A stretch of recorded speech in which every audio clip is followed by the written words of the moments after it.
Hey everybody, it's Marie Fromage. I want to talk about cheese rinds today. A question that comes up in my classes a lot is, can I eat the rind? And my answer is, you don't have to do anything you don't want to do, but I encourage you to give it a try. So there's different kinds of rinds in cheese. First, for example, here's a bloomy rind cheese. It's sort of like a felty, soft, pillowy rind that develops on some of these softer cheeses. And the middle, the paste. So there's the rind, that's the outside crust on a cheese that develops when it's aging, and the inside is called the paste, but it's all part of one cheese. So you look at this and it starts to ooze.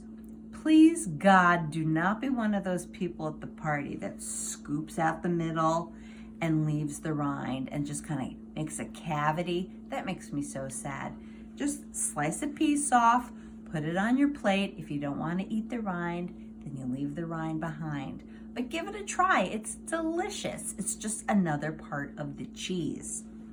Then there is these harder cheeses. This is a Gruyere type of cheese with a natural rind. Again, it's a little pebbly, a little harder, but part of the cheese experience. And it gives a different flavor profile, so give that a shot. Washed rinds are the same. The washed rind cheeses tend to be a little sticky and a little orange and sometimes a little grainy, but again, part of the cheese. Give it a shot. A cheese rind you might not want to eat is with Gouda, anything covered with a wax. If you happen to eat it by accident, nothing's going to happen because it's food grade. But in general, just cut the rind off, and then just chunk out the cheese, just so you don't have to get involved with the rind. But that's a rind you don't want to eat. Finally, Parmigiano Reggiano, the real deal. You'll know it by this stamp on the end.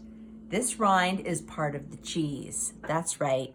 That's right. Get that. Get the close-up in there. That's right. So you have real Parmigiano Reggiano when you see this stamp. It's a little tough, and you may not want to eat it right away, but save it and throw it into like a chicken stock or a soup that you're making, and it will give the soup this little special savory note that you wouldn't otherwise get any other way. And that's how you eat the rind of a Parmigiano Reggiano. So this can be eaten, just not in a direct way. Anyway, so my answer to your question, can I eat the rind? Yes, eat the rind. It's delicious. Thanks for watching.